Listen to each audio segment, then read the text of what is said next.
Hey guys, how's it going? So, not only do I like making music, but I like making food. So, I got a wild brain fart and decided that I wanted to make my own pepper sauce. So, here is what the final product is looking like right now. I've got it ready, I've got it fermenting, and in about 2 weeks, this is going to be ready to make into something delicious. So, I'm going to show you how I made this stuff. Okay guys, so here are my peppers. There are 82 of them. We're starting off with 3 bell peppers, 1 red, 1 yellow, 1 orange. Just go ahead and cut them up. You don't have to worry about being too precise. You can throw them in membrane seeds and all. There they are in the jar. This is a half-gallon mason jar.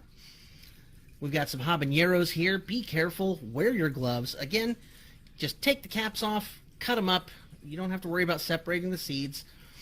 And toss them in the jar. And again, that was 6 habaneros. So after the habaneros, we are going to go on to some shishito peppers. I have 12 shishito peppers in this jar. Again, just take the stems off, cut them up, don't worry about the seeds, and toss them in the jar. You can see the jar's getting pretty full now, but that's okay.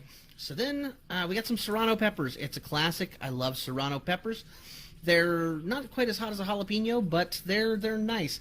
Again, just rough chop them. Don't worry about separating the seeds. Huck them in the jar. So now I'm going to move on to some dried peppers. We've got some ancho chilies here. Again, separate the stems. Cut them up however you'd like. I used a scissor for this because it was just easier. We've got 12 ancho peppers going into the jar there. And again, you can see that thing is at the top now. It is full. But that will not stop me. Every single time I put something in here, it's getting pushed down even farther. So after the ancho peppers, we've got 12 New Mexico chilies, 12 red New Mexico chilies. They're nice, fragrant, fruity. Again, I use a scissor to cut them up. Doesn't have to be too small. Seeds and all, toss them in the jar. After I got those in there, I shoved them down and moved on to the guajillo chilies. Guajillo peppers are amazing. I love them. They're my favorite pepper to make enchilada sauce with. And so we took the guajillo peppers, we shoved them in the top and pushed them down. You can see here where I'm weighing down the peppers to just kind of compact them a little more. Then we're moving on to some Japanese chilies, dried Japanese chilies. Again, use the scissor, cut them up really nice and small, and then just kind of shoved them in there and compacted them down. So here we have 82 peppers in the jar, and we have our apple cider vinegar. We are going to top that off with some apple cider vinegar, and I used a little ramekin tasty measuring bowl to just kind of weigh the peppers down, make sure they stay in the vinegar.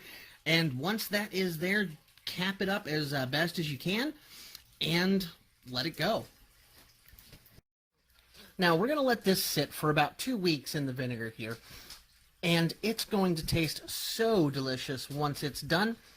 We're going to then do some really cool kind of alchemical magic to it once it's done. So, like, subscribe, follow, and check back with me in about 2 weeks. We'll have the rest.